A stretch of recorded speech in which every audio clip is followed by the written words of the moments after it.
सास का घूंघट। ये है देविका। देविका पढ़ी लिखी और मॉडर्न लड़की है, लेकिन उसकी शादी ऐसे परिवार में हुई है जो गांव में रहता है।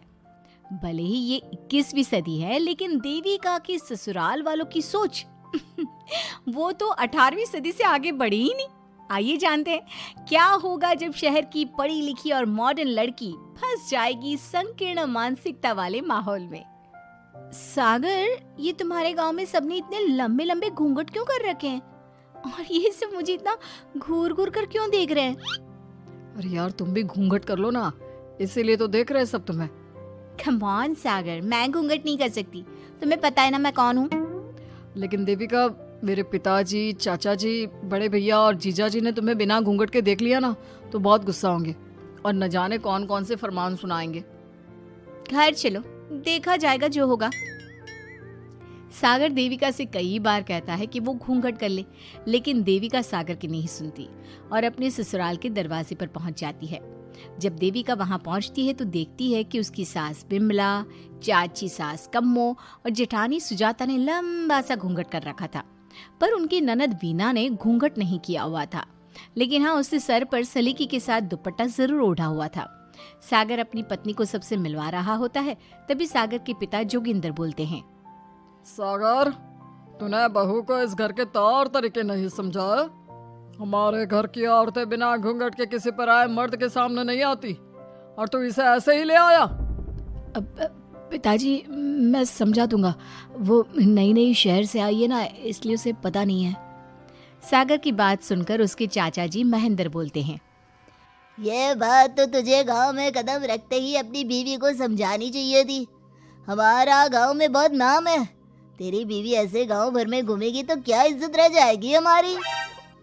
ये बोलकर जोगिंदर और महेंद्र वहां से चले जाते हैं।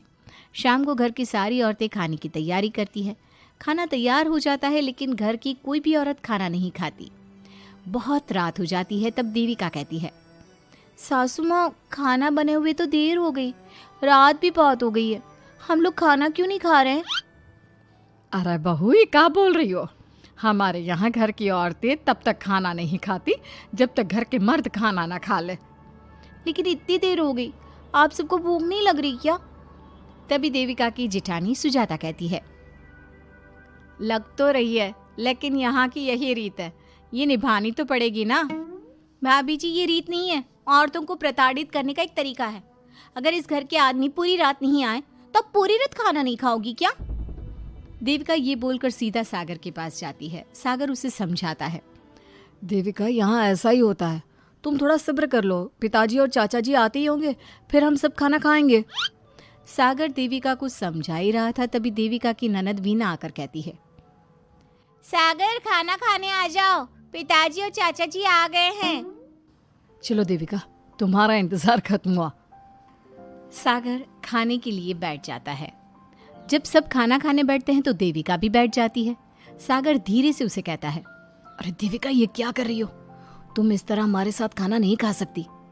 मगर क्यों सागर, मुझे भूख लगी है, सब लोग खा रहे हैं तो मैं क्यों नहीं खा सकती? ये हमारे घर का नियम है, पहले घर के आदमी खाते हैं और बाद में औरतें। लेकिन सागर, हमारे घर में तो ऐसा कोई नियम नहीं है। देविका और सागर में बहस छिड़ जाती है। तब सागर का बड़ा भाई कहता है, सागर, तेरी बीवी को एक बार में समझ में नहीं आता क्या कि इस घर की औरतें मर्दों के खाना खाने के बाद ही खाना खा सकती है? भैया, मैं देविका को यही समझा रहा था। मुझे तो लग रहा है कि इसके दिमाग में कोई बात ही नहीं बैठती एक बार में। भैया, मेरे दिमाग में बात तब बैठेगी ना जब आपकी बात कोई ढंग की होगी। अरे आखिर क्यों घर की औरतों को आप लोगों की बात खाना मिलेगा? हाँ, अब से पहले घर की किसी औरत ने घर की किसी मर्द से इस लहजे में बात नहीं की थी, इसलिए वो सब देविका की बात सुनकर हैरान रह गए। तभी सागर की जीजा और वीना के पति कल्याण जी कहते हैं, ये क्या है सागर, इस घर की दीवारों को औरतों की इतनी ऊंची आवाज सुनने की आदत नहीं है। अपनी बीवी को बोल जरा होश से काम ले और चुपचाप चली जाए। क्यों चली जाऊं मैं चुपचाप? इस घर की औरतें आपकी हर बात बर्दाश्त कर लेंगी, लेकिन मैं शहर की पढ़ी लिखी लड़की हूँ। आपके कोई भी फालतू के रीति रिवाज मैं नहीं बर्दाश्त करने वाली। इस तरह देविका ने सारे घर की औरतों के लिए मिसाल पैदा कर दी। जोगिंदर के घर में पहली बार किसी महिला ने विरोध का स्वर उठाया है, ये बात घर के किसी मर्द को बर्दाश्त नहीं हो रही है। तभी जोगिंदर कहता है, महेंद्र, मोहन, इस बेशर्म लड़की को कमरे में बंद कर दो और आज इसे कोई खाना नहीं देगा। अगर किसी ने इसे खाना दिया तो मैं उसे जिंदा नहीं छोड़ूंगा।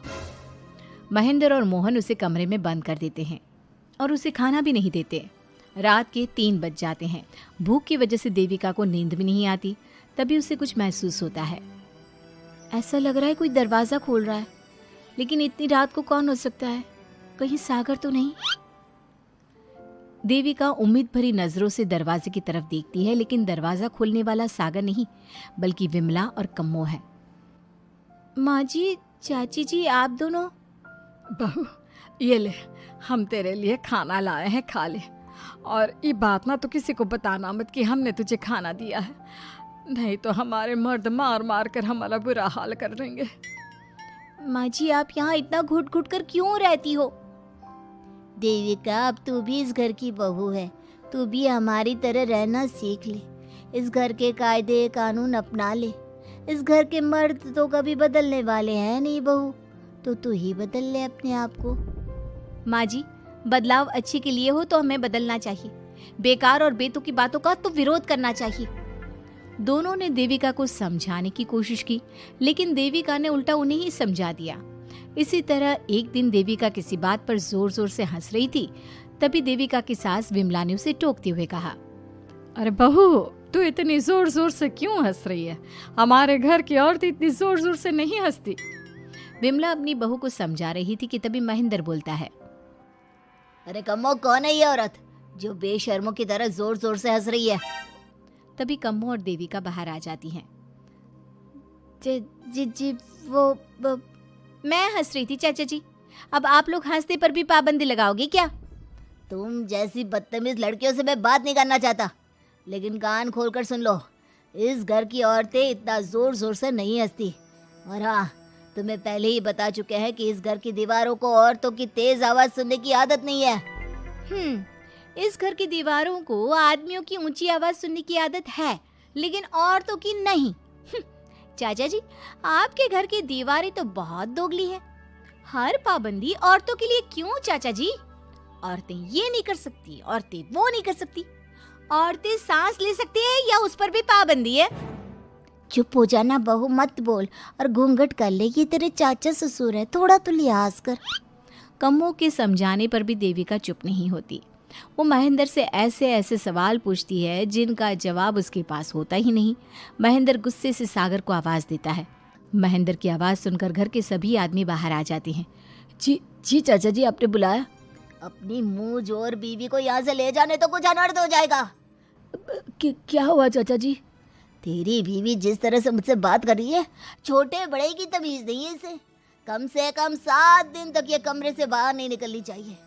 अगर इसे मैंने कमरे से बाहर देख लिया तो किसी की खैर नहीं, समझे? पर मैंने कुछ गलत नहीं बोला। सागर, जो सच है मैंने वही कहा है।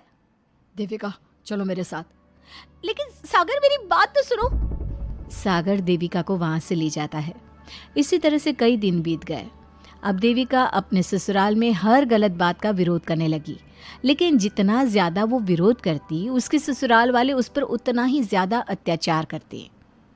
अब देखना यह है कि देविका अपने ससुराल वालों के अत्याचार को यूं ही सहती रहेगी। क्या उसके ससुराल में घूंघट में औरतों का दम इसी तरह घुटता रहेगा? अगर आप इन सवालों के जवाब जानना चाहते हैं ना, तो हमें कमेंट करके ज़रूर बताइएगा। और हमारी स्टोरी को लाइक, शेयर और चैनल को सब्सक्राइब करना ना भूलें।